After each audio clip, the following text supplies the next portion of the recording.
Hello, this is Ron and Hugh. Welcome to Politically Challenged. Today we're going to talk about misinformation and how it changes one's perspectives and why. And how we tend to change in perspectives back. Maybe. I don't know. Just changing them back. I don't know. They could have been right to begin with.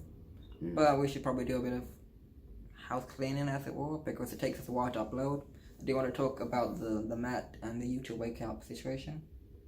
Okay. So remind the audience, who's this Matt bloke again? Some guy that mentioned... Some guy.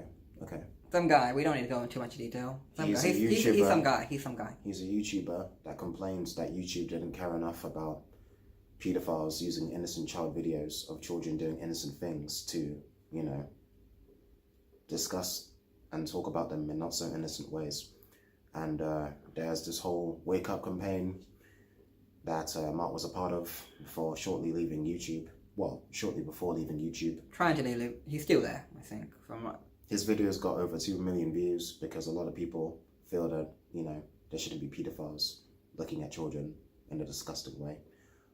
As opposed to an appropriate way a pedophile can look at children. Yeah. Like a joke about, how Trevor Noah made a joke about, he doesn't like creepy pedophiles, but then he said, there's no such thing as a polite pedophile that goes up to a woman's children and is like, oh, no, I'm just browsing, I'm a polite pedophile. You mean when Matt, the same guy that complained about the wake-up campaign, that when he politely asked young females if they can star in his adult videos? Yeah, but they were teenagers. They were teenagers. Not children, which he made a distinction in his video. It's completely different. Yes. Of course, what I'd like to point out is that when he said that to young teenagers... He was young himself. Yes, and they were pranks. He would create pranks where, in his very, very early videos, he would just stand there and pretend like he's never seen females before, and he'd stare at them. And then in another prank, he would be in his car or something. That does it. Okay, you're going? Where were we just now, before I moved it? This I don't know. Okay, so, maybe we should create a separate episode list with the back behind the scenes. Anyway. Yeah, Fast did mention that, in the first video we did, he said that there was so much comedy in the first stuff. So, you never know. Alrighty, so... We were talking about Matt. Alright, we'll start again. No, this is good. There's good content. This means... Hugh, I'm the one that does 80% of the editing right there. No, Hugh, but don't worry. I know how to... I'll just cut this bit out. Okay. I might leave this bit in because it's always funny. I'll leave the bit where... Because I cut the bit out and then I... Alright. I cut the bit out and then I leave the bit where I refer to me cutting it out so people know that stuff's happened. Alrighty, so... Number 1. Matt. Last episode, we talked about this bloke called Matt. He had his own YouTube channel. In his last video, before he left YouTube, he talked about how there was this wormhole. All you had to do was click on a few videos and you'd, whether deliberately or inadvertently, enter this wormhole that would be full of child stuff, photos, child content, moving pictures, videos of children doing innocent things, and it would be a complete recommended section of children doing that. And what pedophiles would do would be to watch them, timestamp them at inappropriate times, and then share their contact details with other pedophiles. We discussed that in the last video, but we just the outcome is loads of channels, completely innocent channels, were taken out. Deleted, just gone. Either deleted or demonetized. Yeah, and Good, sponsors have left. Channels. Sponsors have left. I think we commented on that last Disney and all that stuff. But obviously, the worst casualty is that, a loads of YouTube channels were deleted and PewDiePie lost the T-Series for 10 minutes. That was the worst thing. Yeah. So because of Matt adding a lot more pressure to this wake-up campaign, YouTube have decided, yes, we need to do a lot more about this campaign. I know, let's just demonetize anything that even has CP. Even has the wording that could resemble the abbreviation of of child porn. So there were these gamers were that would doing- get demonetized. One gamer, part of his channel was called CP, but it was meant to be representing something else. But because it's Club CP, Penguin, Combat Power, general CP means. and because CP could also mean child porn, YouTube demonetized him. It could also mean compatible personality. It can mean anything. CP can mean anything. But YouTube just basically... So basically, they're calling this the second adpocalypse, where good, wholesome people are being demonetized, which was one of the points that Matt was trying to make in the first place. How these child videos, despite the fact that they were just the targets of the pedophiles that were re-uploading them onto their own channels, how these pedophiles were getting monetized and getting sponsored by Walt Disney, etc., etc. But the good, wholesome, legal channels were getting demonetized. And now because of this second apocalypse, these good people are still getting demonetized or banned or their channels temporarily removed, while like it doesn't really make the situation better. Yeah, some other people commented like it was somewhat misleading. It's like he was targeting the sponsors and it was affecting the livelihood of so many other people. And would you say he went too far? Or is that the running home message we're going to? But it's YouTube, so they have to monitor 300 videos, 300 new videos, 400 new videos a minute, being uploaded a minute. That's a lot of videos, millions of subscribers, millions of channels. It's a lot of data to look over and review. Literally billions of views a day. This means YouTube can and will get it wrong if they're basing this scrutiny on algorithms and what people say and do. Because if CP can get you banned because it's Club Penguin or Combat Power instead of child porn, but the algorithm thinks it's child porn, it's not good for the good, wholesome YouTubers who aren't committing crimes and aren't pedophiles. And it almost reminds one of the Article 11 or Article 13 shenanigans, where YouTubers who don't, commit copyright law infringements can get demonetized if they use fair game usage of other people's work or other people's articles or other people's content, including music producers, musicians, comedians, channels that use images from the internet, etc., etc. So those people would get punished by getting demonetized or actually having their channels banned from certain countries in the EU, the EU itself, because they don't want anybody to create copyright infringement, because YouTube doesn't want to get sued by big corporations or individual people for letting somebody else steal their content and using it within their own content and getting money off it. Even though in a way it promotes the original content. So in some cases. Yeah, so if you create a meme of Infinity Wars, that movie made no money, did it? Infinity War made no money here, did it?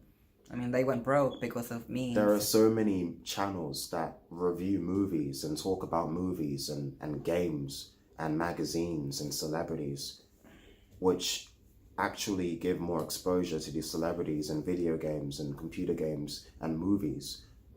There are millions of channels that show snippets and scenes of comic book movies and comic book TV shows and animated programs and all sorts of things, where the legal rights go to the original creators. So all it does is give exposure and create more revenue for the original producers. But because things like that are all over YouTube, that's where it gets complicated. So it's hard to distinguish the fair usage and the blatant copyright infringement. So everybody suffers. Well, in the case of YouTube and other legal people involved, it's the number of the sheer volume of content. It's they can't do individual cases, so they basically actually understand it to a point of view, but it's somewhat harsh. So YouTube already has a policy where channels with content gets warnings or whatever, or gets monetized by the original. Like if you do something loads of people have reviewed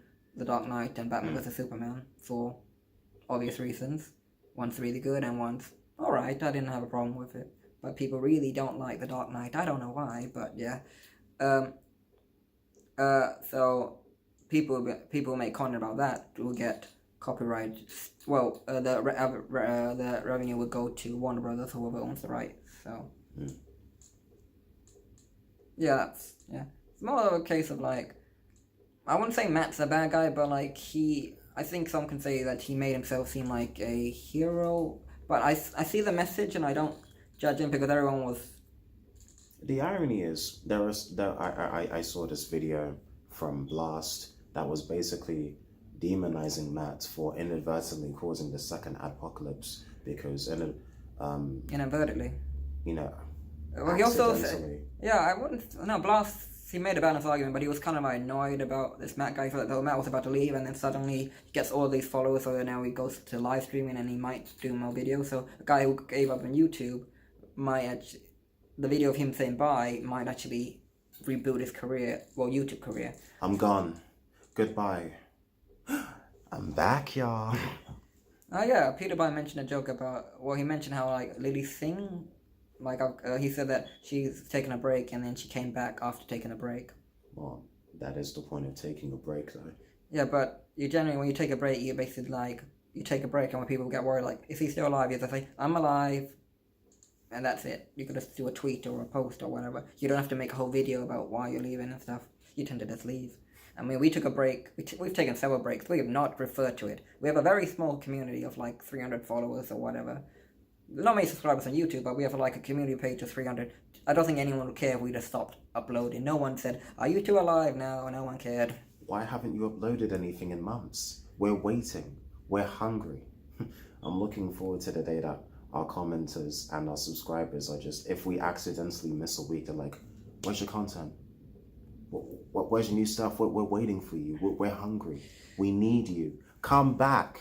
It's been 7 days. I wish. But in terms of Lily Singh, she has, 14 million subscribers on YouTube for a main channel and 2 million for a vlog channel. I'd think her followers and fans would give a damn if she misses a few weeks and doesn't explain herself. Yeah. But with us, our people care too, and we thank you. And we continue for you. Yeah, and on a different tangent, like we talk about a community page of 300. You would think, oh, we know most of them. They go into flame wars. They used to. Oh yeah. Do you remember those days where our two friends, our own followers, had essays of comments? They were fighting each other over transgender issues, racism, a poo. Oh, those were the good old days. The good old days. We were completely audio, so like. That was just audio. Just imagine if hypothetically we break 1,000 followers on here or on. When we break 1,000 followers. Yeah, I told you how I was reacting to like PewDiePie's first video, like he was like 1,000 subscribers or whatever. It was like how he's gonna give up. Just imagine us looking back on this even if we managed to break 1,000 or 2,000 or whatever, and we were like, we were so young back then, like. Yeah, so. Okay. Speaking of changing perspectives, like Brie Larson, like we want to watch Captain Marvel soon, but apparently you say that some people are leaving it because she said some stuff. No, the film hasn't come out yet. It comes out the 8th of March. The issue is Rotten Tomatoes. Rotten Tomatoes. Rotten Tomatoes. Tomatoes. Potato. No.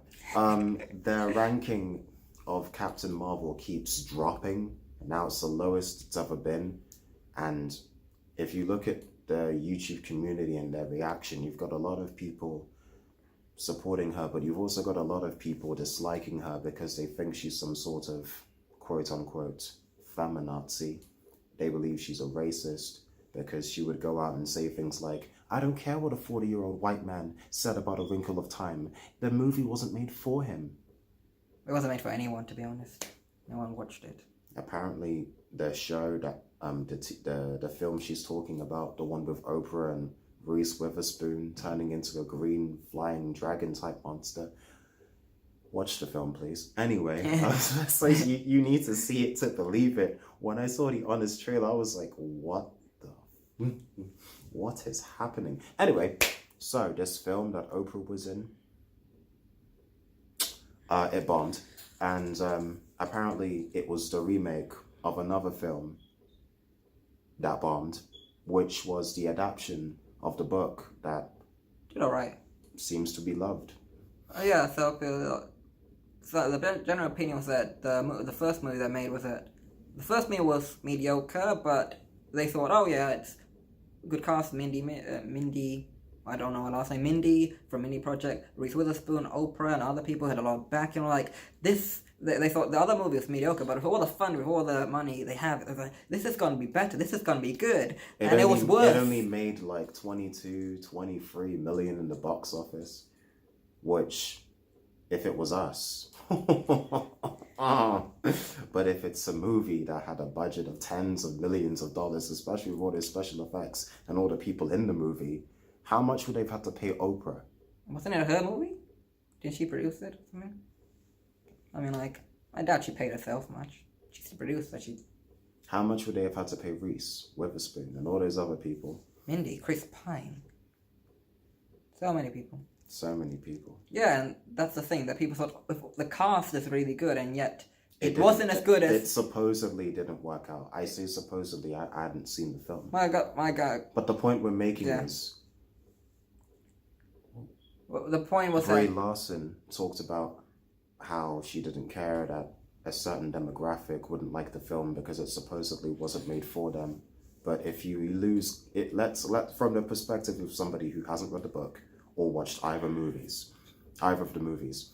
For the fact that they had the two movies of the same thing from the book, I'm pretty sure half the freaking demographic of the people that read the book would now be 40-year-old white men. If it's that long ago. It could have been longer, to be honest. But again, I said that before, the movie wasn't as good as the movie that was the original movie, which was mediocre. So how did it go that wrong, to be honest?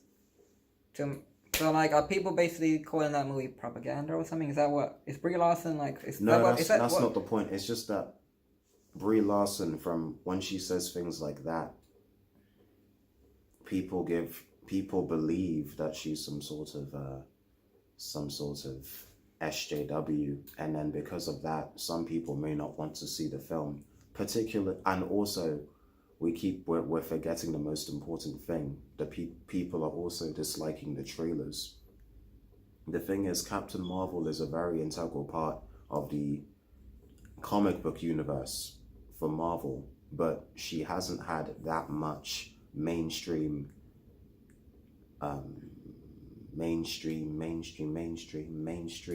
buzz, partly because they hadn't made the film about it yet. And I don't remember any Captain Marvel animated show that was just her, but obviously she would be in the animated cartoons when we were younger. Point is, the Captain Marvel, there's a male version and female version. It was like every character. There's so many versions, and they picked this one. Yeah, the point is, Captain Marvel is not as prolific as some of the other characters, especially the ones that have been in the MCU for years. So this film has a lot riding on it, particularly since that Captain Marvel is supposed to be one of the characters that's instrumental in defeating Thanos. Spoilers. Is it? Okay. And supposedly, like, this is a character that is so powerful and so strong and so integral to the universe. But with all the things that happened over the last decade or so, Ultron, the Battle of New York, everything that happened, and she wasn't even there. So this film has to perfectly explain how so many people have died, so many wars, so many alien battles, she wasn't there. How Samuel Jackson doesn't even mention her. He wants to create the Avengers, gather all these people. Most of them didn't even want to be in the Avengers. But Captain Marvel He doesn't even mention her. We have to figure out how this could even be possible, how they could explain this. And this is from a character that they didn't even talk about until the movie was coming out. So they've got a lot riding on this. It's basically from, and they've taken the trailers and they've taken it from the angle of, okay, she's a strong, independent woman who turns out to be only half human, but the other half is a super powerful race, noble warrior heroes. And kind of like Peter Quill, Star-Lord, kind of like that. Sort of, but not exactly the You same. haven't They're seen both half human, yes. You haven't seen Guardians of the Galaxy 2, so. Yes. No, I know what happened in Guardians of the Galaxy 2. Oh. Yeah, but okay, so the misinformation is like, would you say she's being misportrayed, or is she... She is being misportrayed. I don't think she's a feminazi at all. And like, she has controversial opinions, but I don't think it's that dangerous. And people may not want to watch the film because they might think it's too feminazi or too SJW. They think it might ruin the Marvel formula that has worked so well, just because they have a feeling, they're scared that this movie might just pander more to the feminist, no, I was going to say feminazi again, but the feminist movement, as opposed to just sticking to a storyline, executing it well, because this movie is going to be one of the most important movies in the franchise, because it's going to have to explain why this almighty, powerful, potential Thanos killer was absent the whole time. And how they're gonna, because this is gonna be the next phase. Anyone that follows it, they go in phases, and like because the other actors are their contracts expiring, so they have to explain why she hasn't been there, and then why she decides to just stick around. So like, what's changed now? Like, just assume like she beats Thanos. Just assume she does that. So like she'd be like, okay, I've beaten him. She could go back to hiding. Like, why would she stick around? They have to explain that as well, from a story point of view. And we discussed this thing about with feminists. And like, with another friend, and he talked about like often like even girls who are in support of female rights, they tend to say I support female rights, but it tends to be like we talk about extremes and like minor opinions or whatever. The extremist people that are always described as feminazis, they are the ones who are like I'm a feminist. They tend to be the extreme. Only people who are extreme tend to often they identify as feminists, the extreme versions. But it's possible to be a moderate feminist. It's like anything. You can be a moderate anything. Moderate? Yeah, moderate. That's why I said moderate. But do you think that Brie is a moderate feminist? Or do you I don't know much about her, but like I think she was just basically defending that movie. I wonder if she's seen it. Yeah, so like, but then again, but she was... Like, I don't get this whole thing, like, she was raised by both parents, and she is white, so I don't get the fact that like, she was saying, like, this is not for middle-aged white men. Like, why does she have to make the distinction? Why does that matter? Like, that's a weird thing to say, in general. Like, this is not for you. Well, then who is it for? Like, a movie should, I mean, they're different genres of movie, but, like, there has to be a base-level interest, because... The hardcore fans, they'll watch it regardless. People who like the book, people who like the original movie. I'm talking about Wrinkle of Time or even Miss Marvel. People invested in the story, and then the thing with Marvel that they've done alright is that all their movies, you can watch them in isolation, and they're still alright to good movies. So like,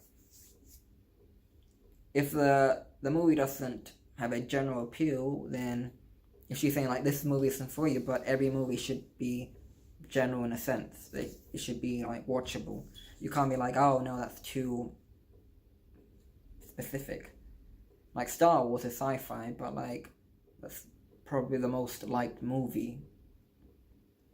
Yeah, but that's another franchise that's been affected by feminazism. The new titular hero is a girl, a young woman who is powerful. All-powerful just because. She may not be a Skywalker or from an important lineage that we know of. But with no training, she's almost as powerful, if not just as powerful as Kylo Ren, who has had years of training, had to deal with internal demons and inner conflicts that would have restricted his true power, but he had to fight past it. So he not only had to deal with lots of training, but also had to deal with mental discipline of having to not succumb to the light, but also not to have the darkness overwhelm him to the point that he would destroy himself. So him getting his ass whooped by this young woman who had no prior knowledge of the Force whatsoever, it's a bit and then everybody out here like being heroes, and it doesn't matter where you come from, it only matters where you're going. For some reason that's too SJW for people. Yeah, I watched a video like, I don't know, like the term Mary Sue, they said that this she's a Mary Sue because she has no flaws. She's perfect. She's just all powerful because she's just all powerful. That's the point. All she has to do is be there, move some rocks, fight somebody, and she just might win. She doesn't seem to have this major flaw. She just seems to be her. It's like, oh, I'm looking for my parents. My parents were nobody. Well, that's it. That's her major flaw, that she's not from some elitist background with all this training and stuff. Like, is that just saying, Anakin wasn't. No one's commenting on that. Her backstory is very similar to Anakin, so. But here's the thing: people have different opinions of the original. Well, the prequels. But they showed Anakin to be fairly a flawed character and whatnot. Yes, struggled. They actually put some flaws into him. He had a personality. It was multi-dimensional. It was complex. Rey, on the other hand, seems to be wholesome. But she's conflicted now and again. I mean, like when I watched the movies, when I saw the movie, I thought the movie was fine. I didn't really think about it, and then it's you watch something like, oh, it's very balanced, and then you see the extremist views. Either way, like, oh no, it's completely. The movie is fine. Like, I'm into Supergirl, and I binged the last season, and before I got into it, like loads of people were like, oh, it's SJW, it's completely this and that. Supergirl's barely in the show. I was like, she's still in the show. I mean, like, it's people. I think people are jumping the gun. The movie, you can still enjoy the film, but. Some people are complaining about the person who is in charge of Star Wars now. She was like, women are strong. Women, like, she might have those views, but me looking at the films, as I watch them, I watch the next film and I think it's fine, but obviously someone will be like, oh no, Ray did this, Ray did that. So, like, it doesn't mean My point is, I'm not saying Ray isn't an important character. I'm just saying they need to do a better job at making her more Actually, I think it was like more realistic as a character, in the sense that she needs to be somebody relatable.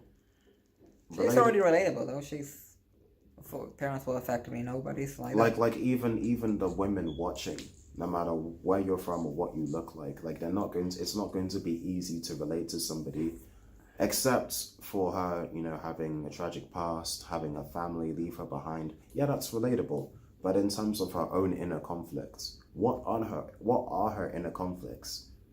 Like, just learning how to be, how to use these powers that she was just gifted with. Like, what is her true inner conflict? But some people are naturally gifted. That's fine, but what's her inner conflict that she has to get past? Like, let's compare it to the Marvel movies. Captain America. Yes, he was a wholesome guy. He was injected with the super serum. Okay, maybe don't take that too seriously. Okay, he's a super serum, but he's not just that. He has inner conflicts. Like, he knew the whole time about what happened to Tony's parents. Spoilers. But he had to. Actually, anyone who watches Winter Soldier, it's 2019. When I saw Winter Soldier, and I thought, oh, they'll cover it in Civil War, and they covered it. Okay, loads of people. That's a spoiler. You watch Winter Soldier, then that's pretty obvious. That's fine, of course. Let me finish it though, because otherwise no one's gonna know what I'm talking about, if they ever do. But in essence, Captain America has flaws. Like, Tony Stark would say, "Oh well, I don't trust the guy with a bad side," but then without a bad side, he doesn't trust the guy without a bad side. That was the quote. Yeah, that was the quote. It was the quote. I don't know why I said with. It doesn't make me look smart, does it? Oh well. So he says to Tony Stark, I can't trust a guy without a bad side. And he says, maybe you just haven't seen it yet. No, yeah, I know what you meant. Tony said that too. And then Steve says, Fuck. like, I haven't thought about that scene until you mentioned it, but, like, even I know that scene. I know the dynamics there. I mean, seriously, when you're going to make a point, like, doesn't matter. People will find this funny. No one's going to judge you for saying some lines. Did I not say Steve said that? Yeah, you said it first time, and then when you corrected yourself, you said Tony said that, and then Tony said you may haven't seen it yet. I wish there was a window for me to jump out of. Anyway. There's several windows in this place, but don't jump. Don't. Yeah, so... What the fuck? We're talking about flawed characters. He's flawed. Characters. So Captain America has his flaws. He's not perfect. Tony Stark definitely has his flaws. He used to be this weapon seller. Now he's this guy trying to save the world, sometimes from the very things that he created. There are other people that have changed exponentially, like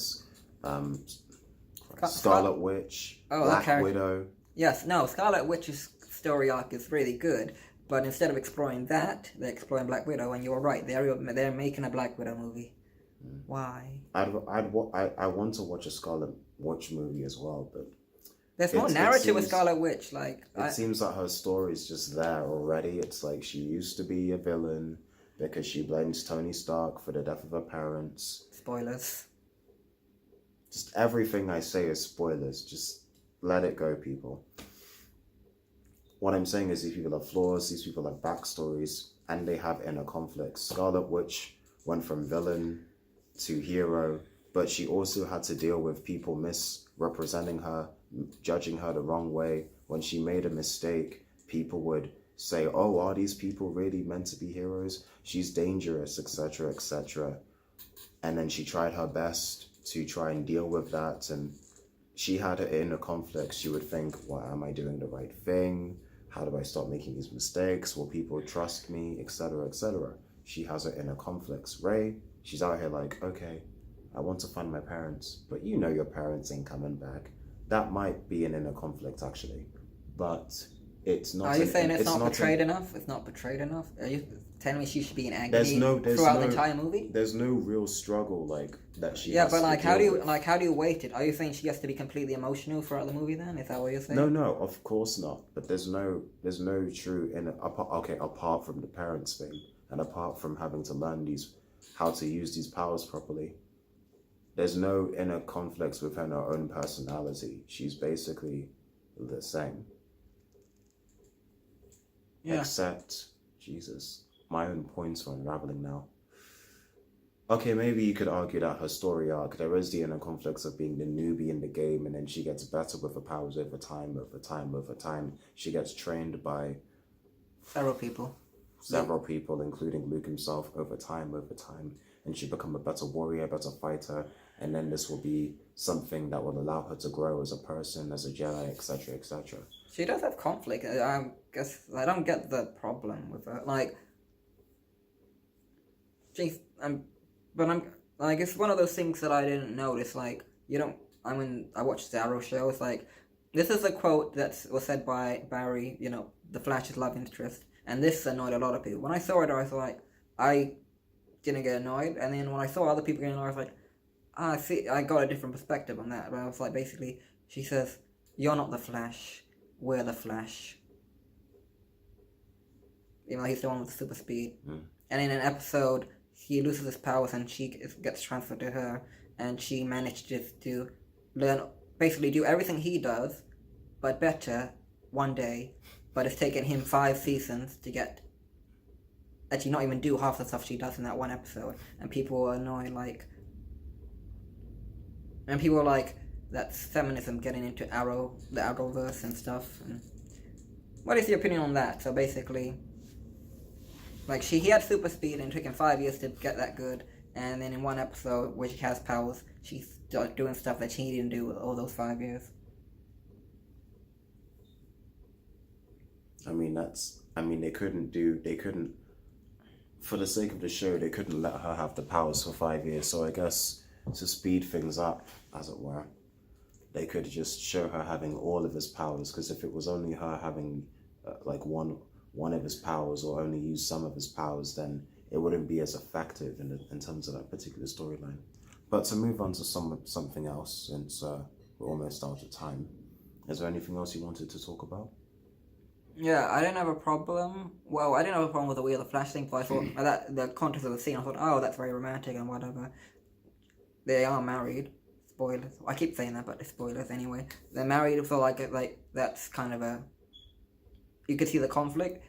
What I did notice, that I kind of agree with it, it's kind of weird that she's so much better than him. In an episode, he forgets his memory and he forgets that he can move at super speed and he struggles to gain it back. And then she just happens to get it one day and no problems whatsoever. She's just naturally good.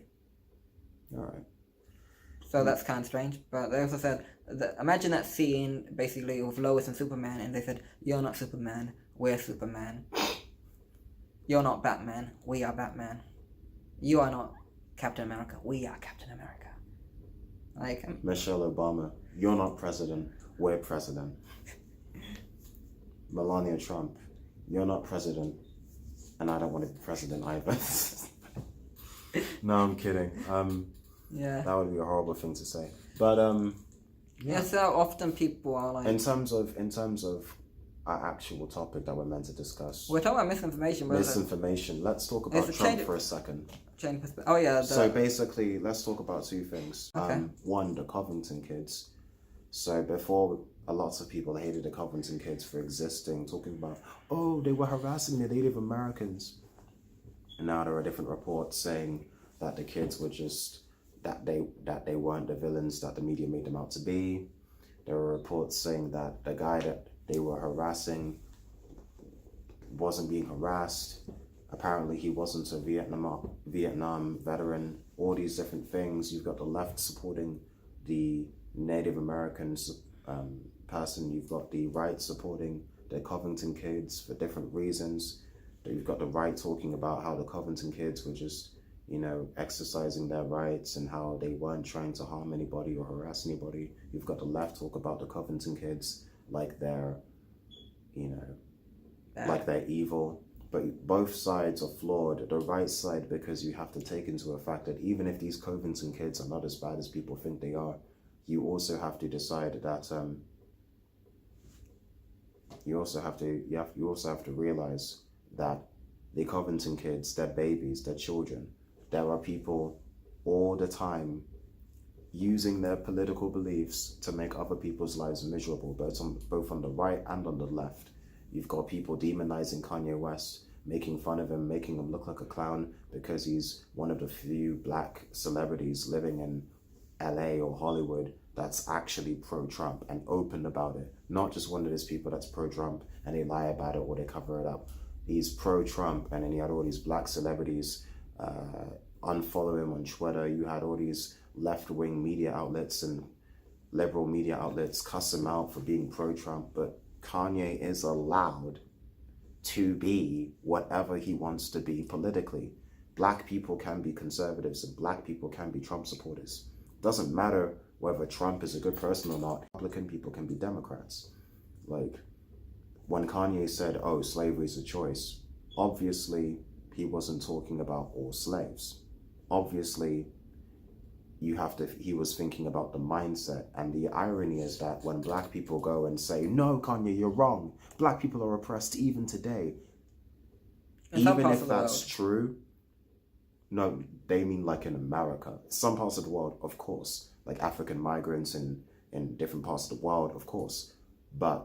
And even in Africa itself. But in terms of America, the land of the free, the home of the brave, even with the things that black people have to face, the oppression is not systemic. There are individual cases where people are cast out or killed or harmed or harassed because of who they are, what they look like, their lack of power or influence, of course. But there are also instances where certain things happen to people who are white or people who are not white or black, but who have to deal with some sort of discrimination or some sort of oppression or some sort of attack because of who they are or what they are or their background or culture.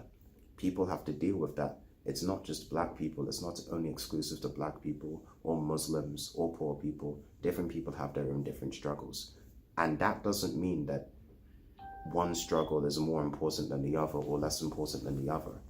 It's just that I don't like sometimes when people talk about what's happening in America, because it's almost always from the standing point that black people are victims. And that doesn't help black people either, because you've got liberal and left-wing media outlets, a lot of them controlled by white people, that go and say black people are victims, black people are more likely to be killed, black people, no matter what they do, they'll always be seen as a color.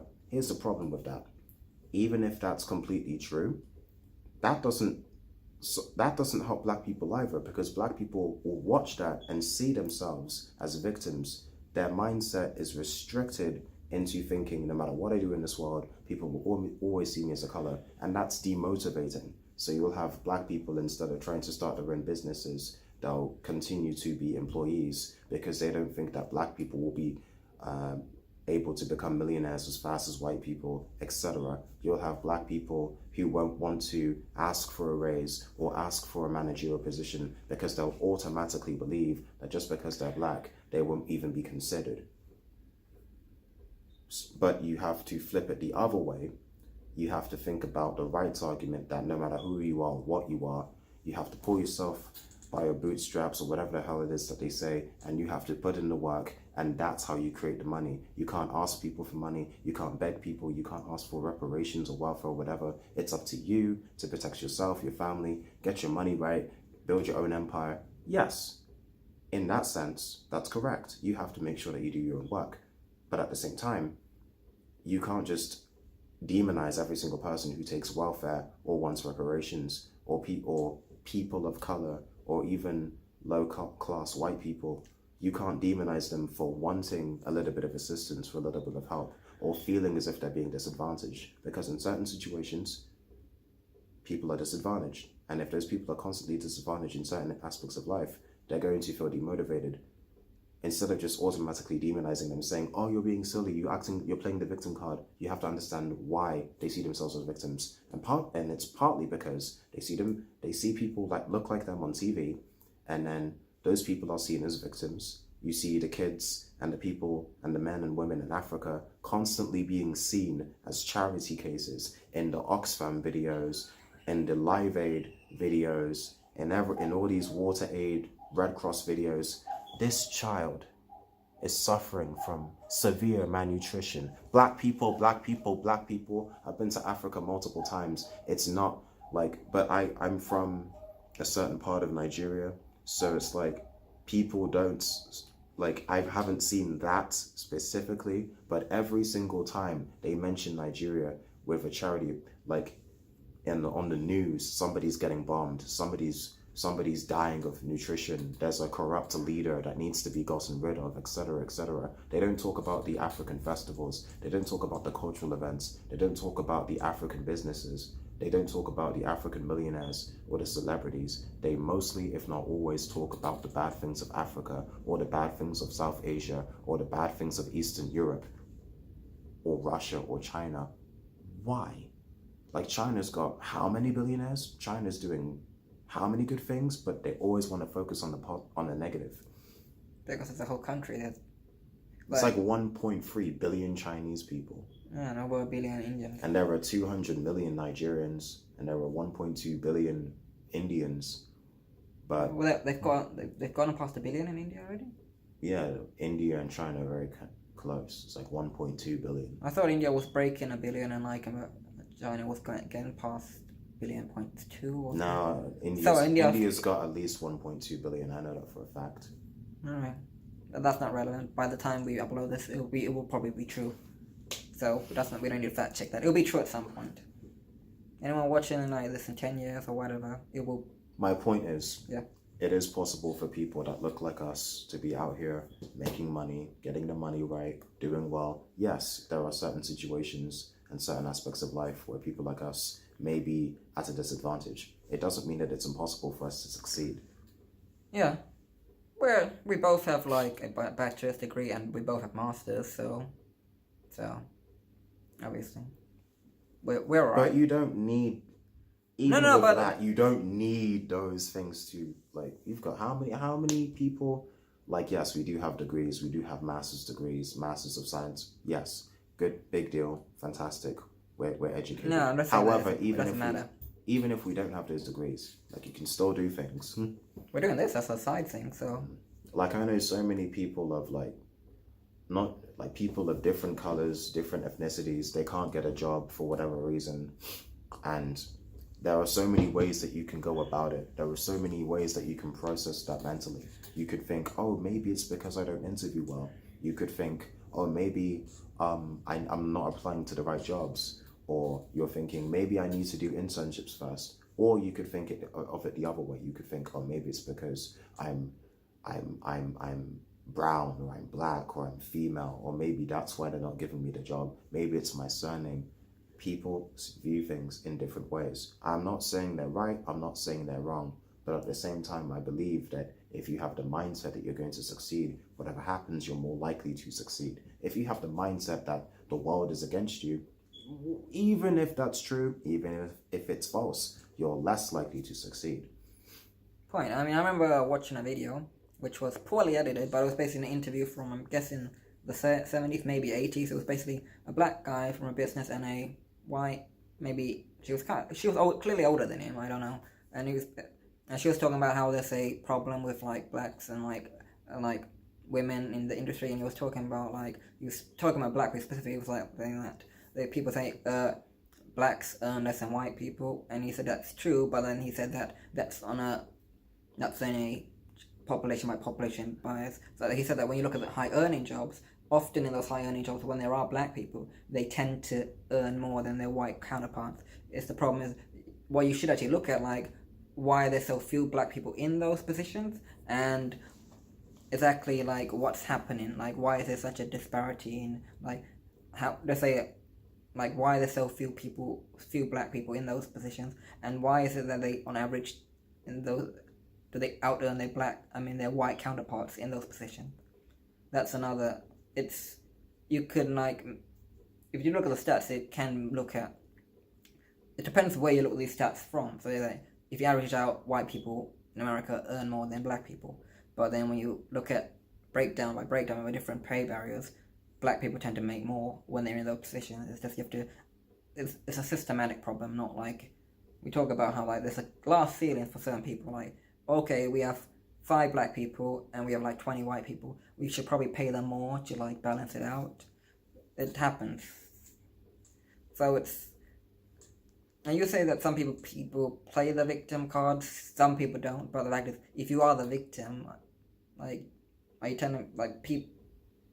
You can play the victim card, but if you're the victim, like, are you telling people they shouldn't mention? Like, if people like, I'm getting paid less because X, Y, and Z, and if it's factually correct, are you saying they shouldn't mention it? What's your argument on that? So like, we've had this debate about the pay gap. Are you saying like if a woman notes that a guy with the same amount of experience, same job title makes like 500, 600 more per month, are you telling me she shouldn't mention it? Like, what should she do in that situation when she knows that she's making less?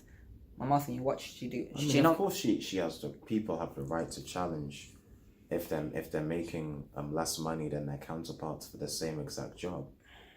I mean, of course, you mention it, you make a complaint, or you talk about it, try and see if you can get that.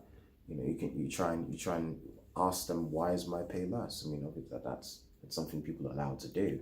So why do they get called as victimizing themselves, or they're playing the victim? Why do they get called that sometimes? Or is it the exaggeration that people like, we're always being oppressed? Is that the argument you make? Like, people say, oh, we're always being oppressed. Like, that's what I'm saying. Like, if there are individual situations where people are at a disadvantage, but it doesn't mean that it's systemic. It doesn't mean that it's like this conspiracy against people of color. Please comment below calling me a coon. I beg of you. But no one's going to say that to you. Before you told me that word, I didn't know. I mean, I heard it once in Forrest Gump. I never questioned what it meant. But after you mentioned all the time, no one's going to think you're racist against black people. You are black. You could say whatever you want about black people. You are black. You know that, right? You're black. I'm sorry to break it to you, but you are black. After all this time, anyway, Yeah, and let's But talk about. in general, it's like what's it called? The gender pay gap. All women everywhere are being paid less than men. No. First of all, on average. And what's that average? All men in this country versus all women in this country. They're comparing male doctors to female cleaners, or female doctors to male garbage men, or male coal diggers to female receptionists. Some jobs are higher paid, some jobs are less paid, some jobs are higher paid because they're more dangerous, some jobs are less paid because they don't, even though there's a lot of mental stress in like most jobs, they don't have to be going down in the tunnel risking their lives to dig for some coal or for some oil, so they're going to be paid a little bit less. So they're putting all of that stuff together, all that data, all that jobs, all that money together, and saying, women are making less? It's sexism. No, it's not. That's not what it is. We mentioned this briefly. And of course, the media put that out there not to help women, but to make money off people's fear, of people's insecurities, and of people's paranoia. They don't put out the wage gap to help women. That's not the thing. They don't talk about police brutality to help black people. They profit off the fear, the paranoia, and the insecurities. That's what it is. I would say I could edit it out, but you didn't say anything that was invalid, so you made the cut. Good for you. Yeah, so I was gonna, okay, you were talking about women. Yeah, so, yeah, they do jobs, and we talked about the pay gap before. I said that certain companies have acknowledged it, and I told you that it will take them decades to benefit. Some companies have acknowledged it, and I said BBC and other news outlets that you may or may not trust your opinion, but they basically said, we've acknowledged it, but they were like, it'll take us decades to fix it. Some companies have acknowledged it, that they have a problem. That's true. In some cases, there is a problem. Sometimes it's based on the fact that you mentioned different job titles, different stuff. If you want to look at the pay gap, just look at the same company rather than different companies with different wage structures and whatever.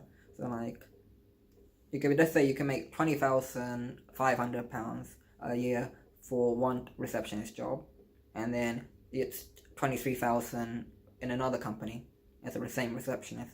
Mm-hmm. But in that company, they look at the guy who's making that much, and they look at the girl who's a receptionist. But then, even though they're different companies, they'd be like, women make on average 2,000 less for being receptionists than men. Clearly, like, you say what? So you're saying that? No, I'm just saying like that woman just happens to be in that company. You're saying that a woman would be making 2,300 and a guy would be making 2,500. Yeah. But that's because they work in different companies, but it's the exact same job. But then they'll look at that. That's what I'm saying. They're comparing the two and saying women are making less. It's sexism. That's not what it is. No, sometimes it can be. I'm not saying it doesn't exist. Sometimes it can be. It's just the facts they put out. It's not always factual. Like I even did an essay on this for my master's. I found individual cases where banks like JP Morgan were like paying women less than men in certain jobs in certain sectors, but as a whole, as a country or as a society, whether it's America or Britain, it just doesn't happen. Or anywhere else we have. Like I even remember my lecturer talking about, well, I have colleagues in my field who are making more than me. It's not just about it's not even about gender. It's about experience. It's about their name. Sometimes people have more influence, or people have more, like they're more known for what they do, so they might get a higher paycheck. Let's talk about movies for example. You have let's compare the two. Let's say we talk about a movie. I'm not even going to name actresses or actors. Let's talk about a movie. If the female actress is more well known, been in more movies, done, if she's the type that can put butts in seats and the guy is a relative unknown, he's going to be paid less. But if you flip the switch, it's the same thing. Now, there are individual cases where, people have made less money, and both major cast members have a similar amount of following, similar amount of clout, fame, clout, and notoriety, butts whatever. and seats power. Yeah. Because I can't speak English today.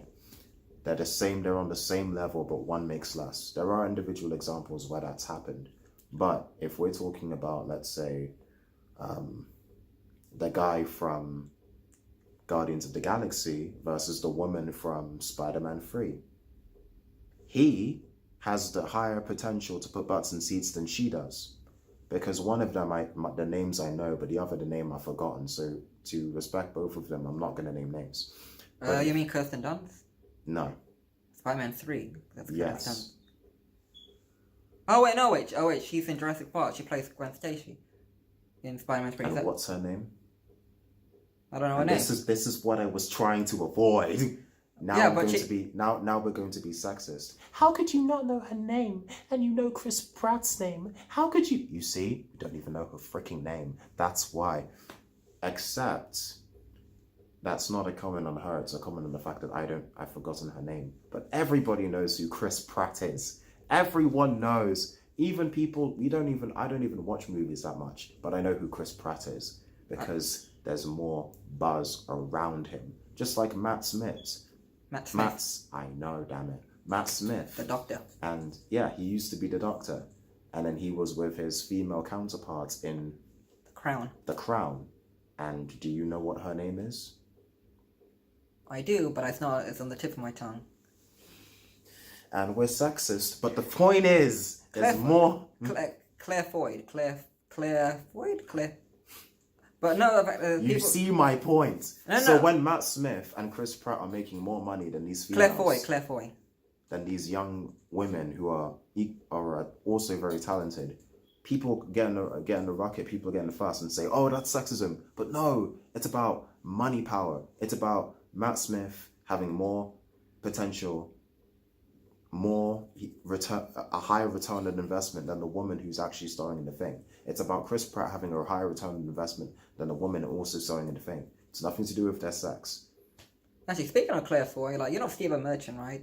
He's yes. Ricky Gervais, Carl Pilkington. Also making me hella sexist. I know who Stephen Merchant is, but not this female. But go on. Yeah, basically, he was talking on the last ages ago. They both did a scene in a movie, and she plays a trained assassin or whatever, and she's trying to protect Stephen, and basically a killer comes in and tries to kill his infant son, and he got annoyed by when he was filming the scene. It was basically so he got trained. He got trained some fight training. So he asked the director, "What do you want me to do?" So I want you to cower and protect your son while the killer comes in and Claire comes and saves you. And he was like, "What? She's a foot shorter than me, and you're telling me as a father in this scene, I am cowering with my son and accepting death, while a woman a foot shorter than me is going to beat this trained assassin, and I'm not going to make any attempt to attack the guy." And the director was like, "Yes, that's what's going to happen." But he said, "But the guy himself, he's 6 inches shorter than me. 6 foot. I'm 6'6". He said, "No, you're going to cower. You're going to cower." You just be out here come on, man. You really can't make me do this. And they're like, "Yes. You're gonna cower the globe." Lord almighty. No, it's not just it's not a male or female thing. He's take her out of the picture. He's clearly taller than the guy attacking him, and now he's gonna cower in front of the guy while protecting his son. That's just. Would you say that's? I mean, obviously in the movie she's playing a trained assassin, but even your parental instinct would you'll be son, get out of the way, run, and I'll take care of this guy. It just doesn't make sense. He's so much taller than. But no, she's the trained assassin, and she's the hero. In terms of changing perspectives and misinformation, the misinformation is that this gender pay gap, they make it so that women are just oppressed financially all across the world. Maybe some parts, but not in America, not in England or Britain, at least not on a systemic level. In individual cases, oh yeah, of course, don't get it twisted, but not on a systemic level. If there are cases when there are cases of women making less than men when they're doing the exact same job, it's either one of two reasons. The company's corporate politics or community politics is all wrong, or it's a commission-based role. So the woman could be making less than the guy on a month because she didn't make as many sales, but the next month she could be killing it in the sales, making twice as much as the guy. That happens. Like, people don't put that into account when it comes to jobs. Many different types of jobs. There's paycheck to paycheck jobs, there's commission jobs, there's on-target earning jobs, there's paycheck and commission, or there's just commission, or there's just paycheck. People don't put that into account. They just say, wait, men are making more? Yeah, because it's men are more likely to enter these roles, but especially when it's the commission jobs. Of course, more women now are entering these jobs, but... No, they were in these jobs anyway. They just get more attention now they're in this job. Like, we're talking about Miss Marvel, like, you know, the director of Wonder Woman, she's a first-time movie director. She in her first for Wonder Woman, she got... Is she? Yeah. She got... Wasn't she supposed to be doing 4 too, and then that didn't happen, and then what's her name? Natalie Portman got pissed, and because of that she felt less motivated to do the movie? I don't think she's a first-time director. No, first time doing that big thing. Yeah, I don't think it's that relevant. I'm Okay, sure no, she's done other movies. No. Basically, you can't make the only successful DCEU movie on your first try. She must have done some experience. Are you telling me? She must have. The only movie that people have all agreed and went, you know what? It wasn't that bad. It was a Are you telling me? The only one. Are you telling me a woman can't be good on her first try? Are you saying that? Are you saying... You're really gonna turn this on me. Like, I don't know much about the director that directed Wonder Woman, but I know for a fact it could have possibly been a first film. No, first because big film.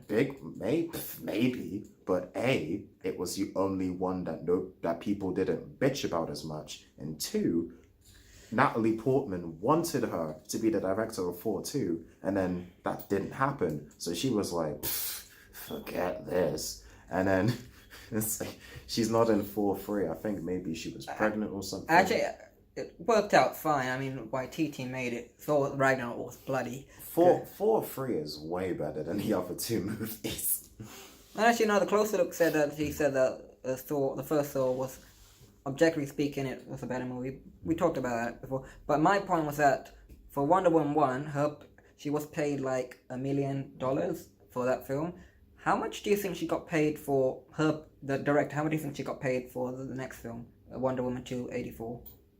100 million. And the first one was what? 1 million. Like, no, I'm just saying that she was relatively unproven, and like, because she's proven now...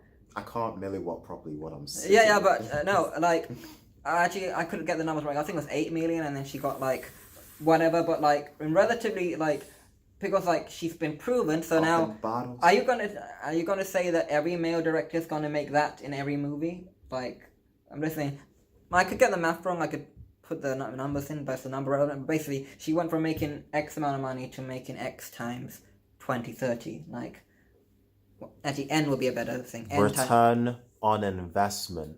No one expected Wonder Woman to be that good. Return on investment. Actually, speaking of which, like in the honest trailer for Infinity War, the honest trailer kind of makes a thing. Like, you know how Black Panther's barely in Infinity Wars? It's because... They didn't know he was going to be that big. They thought, we were supposed to make this movie after Age of Ultron, but, you know... Politics. We'll do this movie. Let's make people believe it's the first big black superhero movie, as if there wasn't Swarm, as if there wasn't Blade 1, 2, and 3, as if there wasn't Hancock, as if there wasn't all these other ones. Please don't put Hancock in the same breath as the other 2. Seriously, don't. It was not. Damn Will Smith. I love the guy, and I mean it genuinely. I do love the guy, but no. Even Men in Black was built on a comic book, right? It was adapted from a comic book. I'm joking. Anyway. Yeah. I'm just saying, like, she proved herself, and like Waititi was relatively unproven in America, but with Thor Ragnarok, he has a very specific, and he had, and weirdly, his character got the funniest lines. I wonder how they got that in. Like, how did he, the director, just happen to have all the funny lines? Like, look, it's the start of evolution. Wanna come? It's probably another quote of ruined by being me, but let's go for it. Anyway. Yeah, so like it's the thing about being proven. But this is the thing about the Wonder Woman director. Like she's making, let's say, hundreds of millions in a movie. Are you saying that?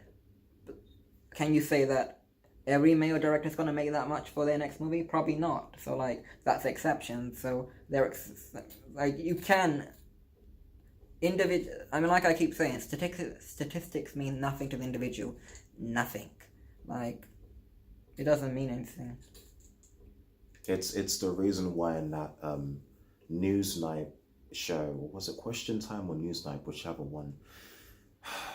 I know nothing about anything. But anyway, this young white male was saying, Britain is one of the least racist countries in the world. And this young black man on the panel was saying, oh, thank you. I'll remember that the next time I get stopped and searched. I remember that my mom suffers from a racist attack. Yeah, I remember that.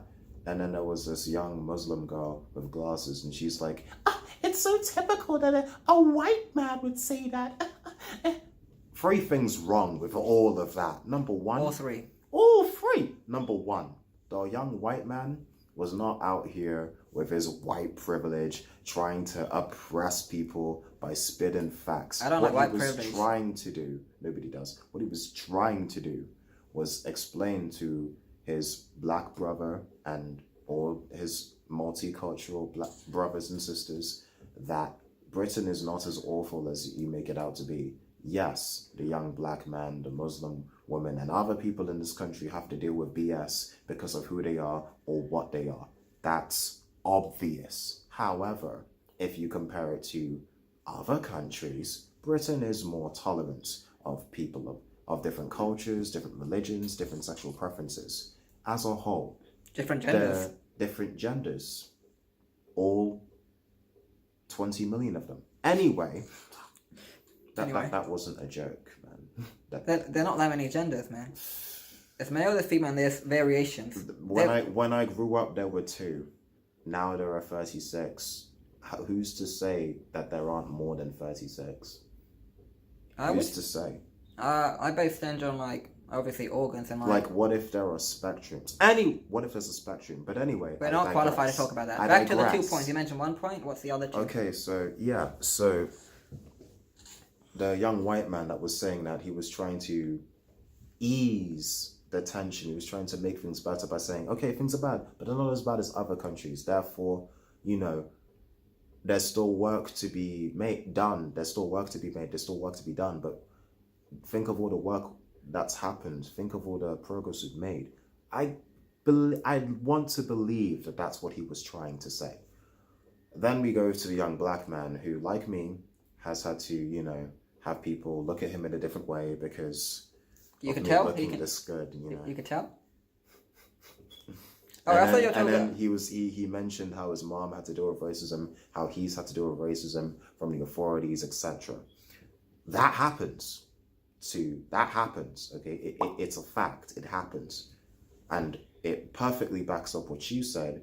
The statistics, for example, Britain is one of the least racist, doesn't mean squat to the individual that is stopped and searched for existing.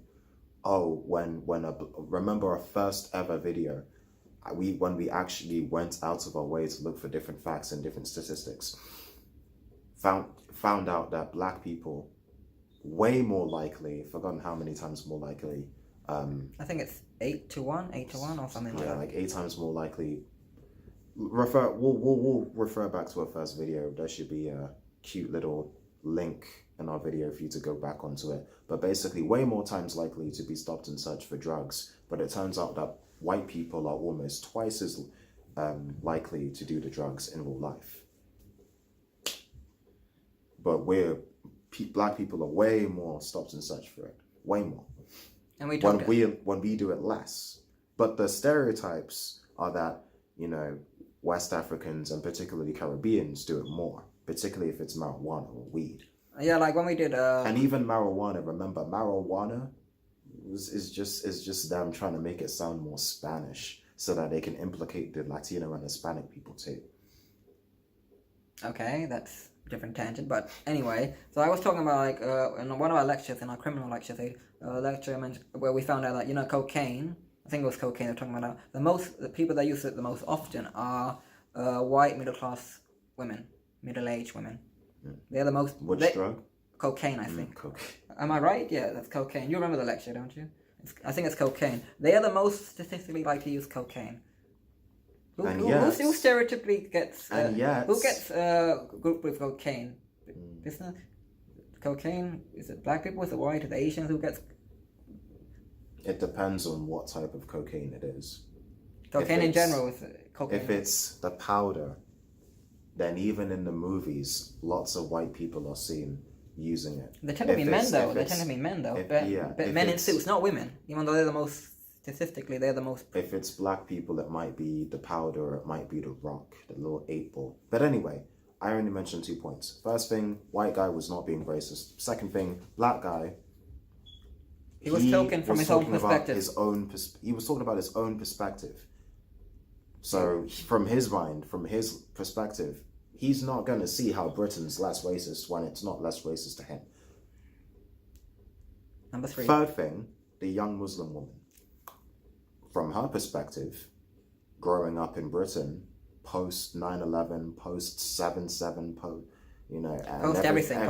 everything with ISIS and everything. She out here going to school, working, trying to make a name for herself, paying her taxes, paying her bills, being a good woman. But people look at her because she's got a scarf on her head, because she's from a Muslim background, so they'll think the worst of her because of what the media keeps peddling about Muslims. So wait, people have a problem with a scarf?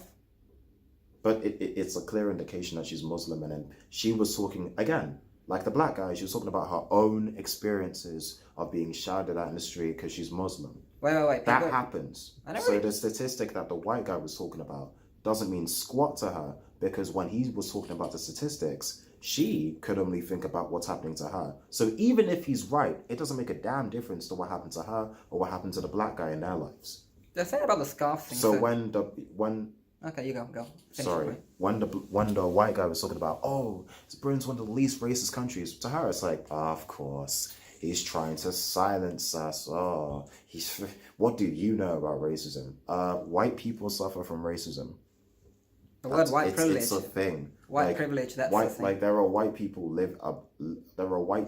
alive now that, we're not talking about the racists, we're talking about the ones that don't do anything. They don't do squat.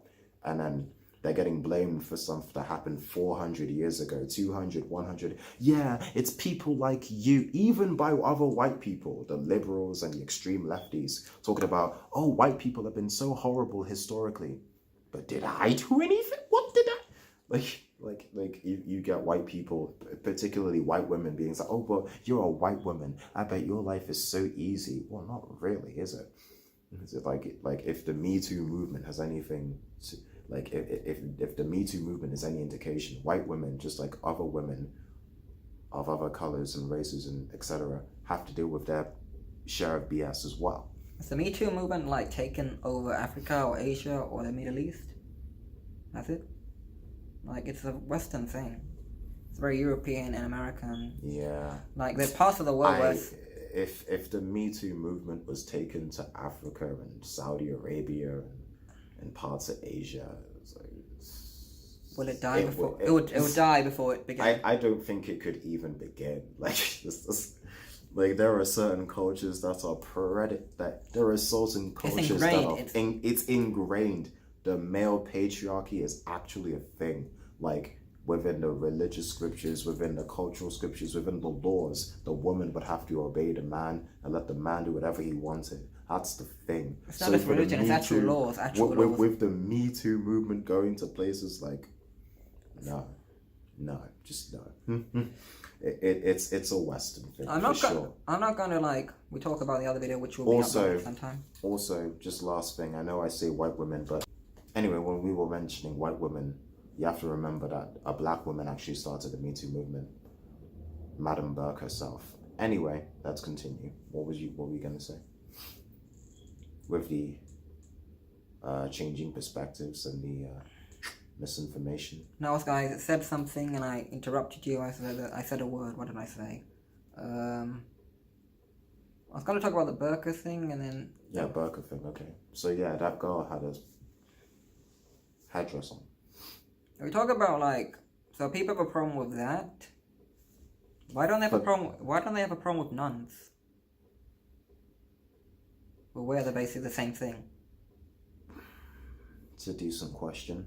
I guess nuns haven't been portrayed as evil terrorists. You know it's the same thing, right? Have you ever noticed that? They're similar?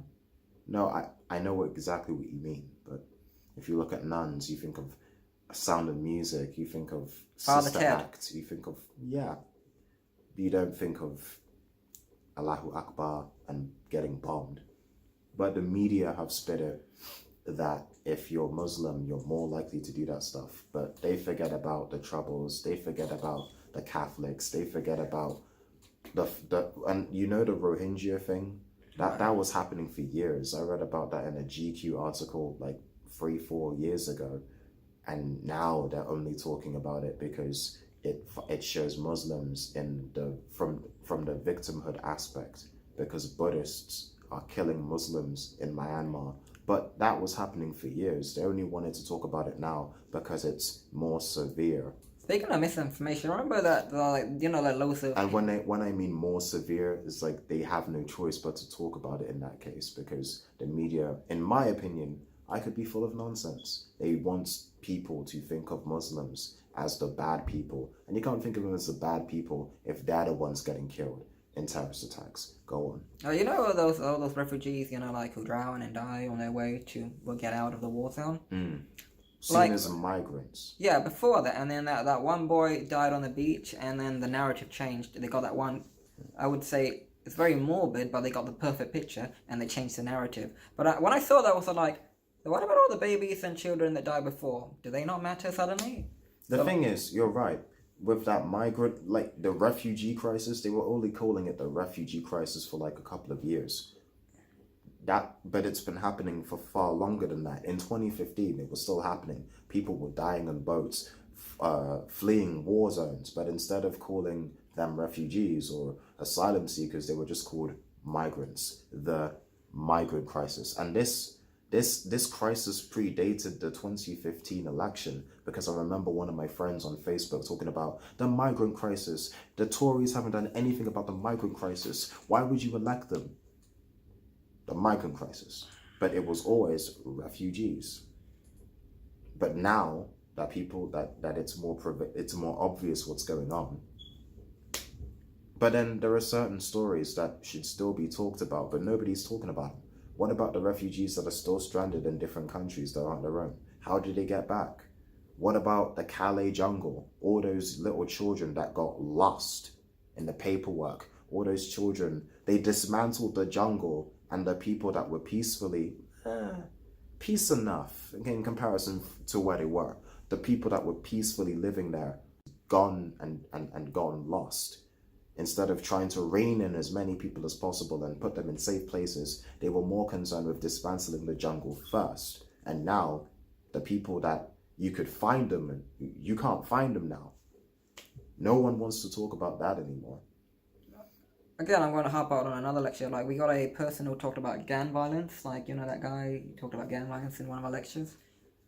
And he talked about, like, those 3 girls that went to, fight with ISIS, and one of them might come back, or well, they said no to her, but I thought, and then the guy mentioned this lecturer, he mentioned this situation where basically a footballer who's like 19, 20, whatever, he was going to get a cheap bike from this like 12-year-old, and he was just going for a bargain, and he's, I think it's a semi-pro or professional, and he was like, this is a 12-year-old, I have nothing to worry about, like, I'll just get this bike done. And then because he wanted to get the bike for cheap, the 12-year-old killed him, because he didn't know that 12-year-old, like 7 years earlier, had seen his mom killed brutally, and he'd come to England as a refugee, and because he's already seen that and a lot of bad stuff, he's been conditioned to be like numb to everything bad. So like, what's a stranger to him? Nothing. So, and we talk about all these people these refugees, and like to a certain extent, I believe people within them, they're violent stuff, but like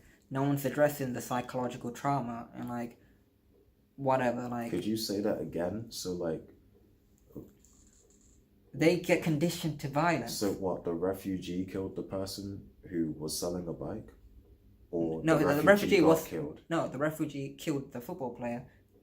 You were at the lecture. How do you not remember this? Well, I don't know. First of all, because it was 4 years ago. Secondly, no, but go on. He killed the guy because, like, I think he stabbed him. Well, that's too much. But, like, basically, he had seen his mum killed in front of him, so who is a stranger to him who's trying to, like, basically undercut his value of, like, he wants to sell his bike for whatever. He killed this guy over a bike because, like, he's been conditioned to violence and no one's treated it. These people who come from wherever, there's so many wars. It's hard to keep track of. I understand where you're coming from. He came from Africa. Psychological. Thanks. With the psychological. He was African. They were. He was black, and so was the person he killed. For the love of. Okay, so just another black on black crime incident. Yeah, but no one's like. But even the guy who was elected, who was black, he said that people don't acknowledge the fact that if black people kill black people, are you telling me? But it happens. Are you telling me we shouldn't? No, obviously it needs to be black on black crime is not acknowledged enough. White on black crime is always acknowledged so that black people can be seen as victims. Black on white crime is always acknowledged so that black people can be seen as thugs. But some of them are. But some of them are thugs. Are you telling me that? Some of them are thugs, but some of them are not. I mean, like, I'm dealing with the situation, like, these people have gone through trauma. But with the refugee situation, you're right in that we need to tackle the psychological trauma instead of just automatically villainizing people. But at the same time, when you literally say the situation of refugee comes into the country, kills a citizen over a bike, even though that's exactly what happened and it needs to be acknowledged and we need to do more to help with the psychological trauma of the refugees, you have to consider that that is the perfect argument as to why we should limit the amount of refugees coming in, because they could either be more likely to kill people for little things, or, as the right-wing people would love to say, they could be sleeper agents or economic migrants or worse. What's an economic migrant? ISIS people. What's an economic migrant? So the theory was that people would bypass all these other countries that they could easily stop at, including the ones that they already had way too many refugees, so they couldn't take in any more, that they would somehow bypass all of these countries through Asia, through Europe, to get to Britain, so that they can steal our benefits and welfare and stuff like that. But obviously people forget the fact that legal and illegal immigrants, they're less likely to take welfare. The illegal immigrants are much less likely to try and take welfare because they don't even have papers. They just want cash on hand so they can live on. So they're not going to be like, hi, I'm here illegally. Could I have your money? Like, you have to apply with your details. And if you don't have the papers, it's going to be kind of difficult and you're incriminating yourself. Oh, wait, so they come... But with the legal immigrants, it's then going to be less likely to, get the welfare than people who are citizens here, because they come here to build something, to build a new business, because the businesses they had to leave them behind or they were destroyed because of the war that they were in. So they come here to build a new business, a new life, because that's what they can do. It would be counterproductive to people like that to sit at home and do nothing and just take welfare payments and do nothing else, because it would defeat the purpose of them continuing with their lives and continuing with the business and their trade. You got people out there who are plumbers, lawyers, doctors, teachers, farmers, fishermen, hustlers, and they come here and they sit on their ass. No, that's not what they do. That's not life. So they have that's not their life. They'll get tired of doing that. Again. They'll get tired of doing that. And also, they'll be depressed too. And for the record, this never happened, and I don't remember who this guy was, but I don't know if this was just a PR stunt or whether he genuinely meant this, but a billionaire basically offered to buy out an island and let the migrants stay there. And obviously, islands, people have territory stuff, and I thought, why did no one else suggest him that maybe he could lease out an island and different companies could come in and different medical companies, because it's an island, it could be centralized and it could be people would be like, okay, Okay, so you clearly have this trauma, this trauma.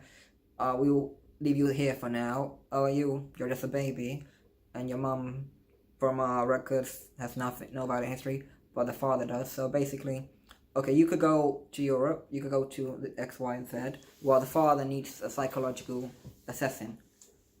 If they had leased out a country or several islands, there was an efficient way of doing it, but obviously it cost, like, we had a billionaire who, for PR or generally, he said, I'd buy an island. Obviously you can't buy an island, just lease it out and let other organizations come in and, like, if people had actually thought about that, is that a practical, take away the financial, is that a good solution? Like, take away the money aspect. Is that a good solution to the problem? People get assessed individually, and different countries can come in and say, okay, you meet the criteria, you don't, you do, you do, you don't. And the people, but the fact is, they're still refugees, so you can basically leave them on that island to be somewhat conditioned. And we talk about the little girl, because she was a little girl when she ran away. Like, I don't know. I mean, like, I'm not going to say my opinion because I don't have an opinion. I don't know whether or not it's right to just leave her there, but she's seen a lot of bad stuff, and it didn't faze her.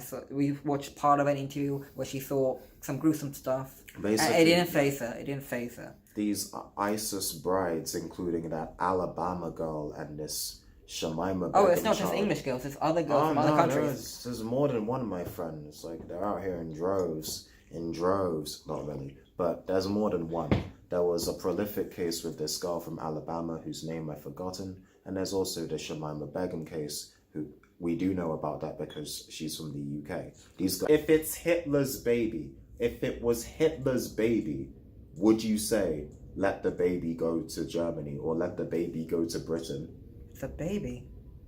Okay, hypothetical situation. You get sent back in time, and you have a half-an-hour window with baby Hitler. What do you do? You specifically. You have a half-an-hour window, and obviously, like parents always leave their baby, there's always a half-an-hour window somewhere. There's a half-an-hour window. You know, this baby Hitler will be completely alone, and you're with him. But what do you do? Time travel's different. No. What do you do? No, time travel's different. Moral question. What do you do? Because think of the scientific breakthroughs. No. Think of the scientific breakthroughs, including in psychology, that were made because of World War II. Think of the things that they created. I know. So you want to kill baby Hitler? Think of the careers. Would you kill baby Hitler? That were created. Would you kill baby Hitler? No, you can't say that because that's time travel. No, moral question. I know all of the bad things that happened because of the war. This is the moral question. Would you do it? But I also have the... No, moral question. No, it's not, because that's silly. Is it a moral question? Let's go back 70 years. Do you know what if there was no Hitler? It could be 10 Hitlers. What if I kill Hitler, it's a baby, and then it's a worse Hitler in its place? Because that's how life works. If you mess with stuff, sometimes even in real life, you try to make something better, it gets worse. In real life. Imagine with time travel, you know it will get worse. Let's say, oh yeah, I'd love to kill baby Hitler, but what's gonna happen? There'll be another Hitler in its place. It could be a far worse Hitler. Here, I'm not talking about the there could science be a personality. I'm not talking about science. I'm talking objectively. Knowing everything bad he does, would you do it or not? Just answer the question. You've gone around the question. Would you or would you not? I just told you. Yes or no? Well, what would you do? No, obviously I wouldn't. You wouldn't kill baby Hitler? Actually, I would do other stuff to the baby, but it's... You would do other stuff to the baby? What, you would make it mentally retarded? Oh, no. I would give it special medicine? This is a half an hour. You would throw it out the window? No, this is a half an hour window. I'm going there with a camera and a marker pen. You know that it's not poor taste because it's actually baby Hitler. Yeah. That's what I would do. That is generally what I would do. You give me that question, give me a half an hour window, that baby is getting dressed up as Hitler. That is what I would do. But anyway, so... No, I wouldn't kill baby Hitler. I'd want to, but I wouldn't. Because there were terrible things that happened because of what he did and because of the war, but there were also positive breakthroughs in science, in medicine, in film and TV, all the good things that happened, the lessons that people have learned. People would have had to make the best out of a bad situation, and then that's where good things are created. Like, people would know about PTSD. That's one minor example, but there are many more. The Nazis contributed to NASA. Nazi scientists contributed to NASA. But again, I'll go with... Okay, taking that as a fact that I didn't know before. Yeah. If there's no baby Hitler, the universe... There's this thing called karma, and there's this thing called compensation. If there's no baby Hitler, it could have been somebody else. It could have been somebody else. And you have to think about it like this. Winston Churchill was a hero. What if there's no baby Hitler? What does Winston Churchill become? The guy that doesn't like black people. So apparently, I'm not going to say yes or no. Apparently, Winston Churchill was racist against blacks, the Indians, I'm not sure Indians, it was specifically blacks. Like, what I don't know anything about Asians. I know a quote about blacks. Apparently he was a eugenicist. Apparently, like, he like, people could make the argument that, yeah, he had the attitudes of his time. It's kind of basically, it's like that soldier kissing a woman added over the time. It's acceptable then. Socially acceptable now. Basically, he wasn't a nice person, supposedly. So if all of that is true, Winston Churchill, if he was still elected, he wouldn't be the war hero. He might have been seen as one of the worst prime ministers that you ever had, or we've ever had, in hindsight.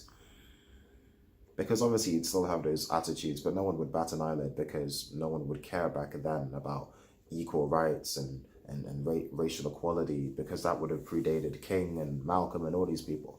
Gandhi. And Gandhi, yeah, like, you think he liked Gandhi? Come on, man. That's the thing. Gandhi sent a letter to Hitler to not go to war with Poland. There's actually a movie about it, where an Indian guy plays Hitler. Okay. That is true. We are running over time, so let's think of one small thing to wrap this up. I know for a fact that we spent half this video talking about other things that have nothing to do, but we have managed to tie it in somehow. It's misleading. Well, it's selective information, not something misleading information, and changing perspective. Like, calm down, dear. Yeah. Well, you wanted more passion. I wanted ruthless aggression. But anyway. Jesus Christ. But okay, I'm not going to justify. But like, that will make that argument. So, and then eventually, okay, the mom can come back. No. The mom can come back. Like, it's fine. Like, let the Alabama girl. When those girls left back in 2015, me and two of my friends and I were talking, and one of my friends was like, why would these three girls leave all the privilege and resources of England to go there? And she said they're basically going there to be raped. And I was thinking, like, evolutionarily speaking, like, you know, people who like bad girls, bad guys, the reason that's an attractive trait is because it's more of aggressive. It's like evolutionarily you're kind of conditioned to like, oh, these guys are more violent, they're more aggressive, that means that they're more dominant, and I'm more protected. You could understand that to a basic level. We're not basic anymore, but you can understand on evolution. You understand that trait, right? And two of them died. So she was like, I don't want to be next, and she's running. And it's one dying organization that is built on British hope and socialism. It's the last leg of socialism in this country. It's the last leg of people giving a damn for the sake of helping people instead of just the money in this country. And it's dying because money is being taken out of it, and the Labour is blaming Tories for taking money out of it, and the Tories are blaming the Labour for borrowing money, but there's no money to be borrowed because there's no money. People are out here in a situation where people have called for a national emergency on the NHS. Oh yeah, we talk about SJW, and then we talk about liberals, and we talk about conservatives. You do know you can be a conservative left person, and you could be a liberal right person, right? People always get mislabeled. You can be right-wing and liberal with how you go on the tangent. And you could be left, and you could be hard left, and conservative on your hard left. You do know that, right? you can be conservative and hard Could you left. please give an example out here, because people are not. I'm baffled as hell. How can you be a conservative left-wing person? Don't people accuse Corbyn of being too left, too extreme, too conservative in his views? That doesn't make them a conservative. No. Conservative means you have your beliefs and you're rigid in your beliefs. Liberal means you have beliefs, but they could be malleable. That's what liberal means. It gets too. You could be conservative and you could be left wing, and you could be liberal and you could be right wing. Are you telling me that no one that right wing has different opinions? I believe, obviously, that people are multifaceted. Yeah, you can be. It depends on the situation. Like, I know that. I know it's different. That's the thing, people. But it depends on the situation. Like, there are liberals out there that don't believe in high tax. There are lefties out there that don't believe in they don't believe in high tax. That doesn't make any sense. There are left-wing people that don't necessarily believe that there should be a 90% tax rate, but there are also right-wing people that don't necessarily believe that taxes should be as low as possible. But in terms of people dissing Corbyn, yeah, obviously there are people that believe, okay, well, he's a bit too left-wing. I'm not a communist like what's his name, McDonald is. I'm left, but I'm not that left.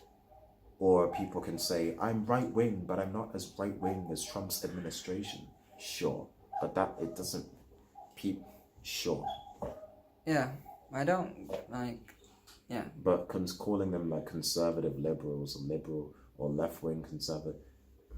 There's a spectrum, and people have different people, but it's not just. Are you telling me a person who's right wing is incapable of becoming liberal? No. And you're telling me people someone who's left wing their mind, and people who are left can't become conservative? That's not what I'm saying. But they can be. It always gets left and right. I'm not saying it otherwise. means different things. I'm not saying otherwise. I'm saying people can be liberal in some aspects of life and conservative in other aspects. People can change their mind from when it comes to a specific topic, one way or the other way. People do that, but there's also the spectrum involved. So people can be right-wing, left-wing, centrist, because they have some left-wing ideologies and some right-wing ideologies. They might be seen as centrist, or they might be like this in the middle. Some people might be left-wing, some people might be right-wing, because they have more right-wing or left-wing policies than left-wing, than the opposite. So different opinions. Like I said, statistics mean nothing. Just because you're right wing, that's not what you are. We talked about it before. If you're left wing, that's not what you are. If you're liberal, that's not what you are. If you're conservative, that's not what you are. Because you might have conservative views on one thing, but liberal on the other. Again, that's back to labels, but it's misinformation as well. People are betrayed in certain ways, and it's changing perspective. Don't judge them based on one thing. That's why I get annoyed with the whole white privilege thing, because white people can be oppressed in situations. We mentioned the example of that comedian who's he's Muslim or whatever. We could put that video here as well in the description somewhere. It's in one of our other videos. So he was talking about he always does this joke you white people don't know what it's like to be oppressed, and he did that same joke in Northern Ireland, and it didn't go down well. He was you people don't know what it's like to be oppressed. In Northern Ireland, he did that joke, and then he realized, oh, there are different types of white people. There are examples of everything. Everyone can be oppressed. Everyone can be mistreated. I haven't gone through much racism, and I'm brown. But, yeah. How much racism have you gone through? If any? What? How much racism? It depends. Have you gone through some? Well, it depends. Because, are you talking about in general? General. From one person to another. I'm talking about you specifically. Plus your subjective perspective of what much is. Well, from what you've seen, would you say you've had some level? No, not much racism. But you've had some? At least not overt. Who knows what people were saying behind my back. From your perspective. From my perspective, not most of it. Most of it wouldn't have been overt. So. Yeah. Haven't had much overt racism, but who knows what people do behind their No, backs. I mean to you. That's what I'm saying. Stop saying- Overt means openly. No, but you keep implying that people are racist behind your back. Of course. Why would I even apply that? I said I haven't gone through much racism. Actually, I haven't gone through any. No, well, but no, in my later life. Racism isn't always overt, and racism isn't always in your face. Like, I find out about things that would happen in hindsight because they judged me from whatever. I mean, I said racism when I was a child, but I barely remember that stuff. So, but nothing like from like 10 above, nothing really. Yeah, but obviously that's what I'm saying. Like, you say you've dealt with racism in but you're mostly talking about the overt stuff. Like, people judge silently, but they'll never tell you. But here's the thing, though, like people judge based on height, based on looks, based on how much money you have. Yeah, but here's the thing, like a comedian made a joke about like England's the most tolerant country because like you know how we complain about foreigners, this and that. We're the most tolerant country because like we live with people that we don't get along with. We're the most tolerant place. Like, I hate you, but like I want my sandwich. That's the thing, like you know that like England is one of the most tolerant places because we live with people that we don't like, but we just grin our teeth and we bear it. I mean, a person is racist internally, but they don't overtly show it to me. I'm like, I don't care. I mean, they have enough humanity in them to be like, I probably shouldn't do this. Whether it's the social pressure or whatever, they'd be like, there's no point in showing it. If you think less of me or me because I'm brown, like, but you don't show it, like, why would I care? Like, I don't know your backstory. I don't know why you think like that, but it's your opinion. Like, I would care if you made it clear and you overtly tried something, but if you only think it, why does that matter to me? It doesn't.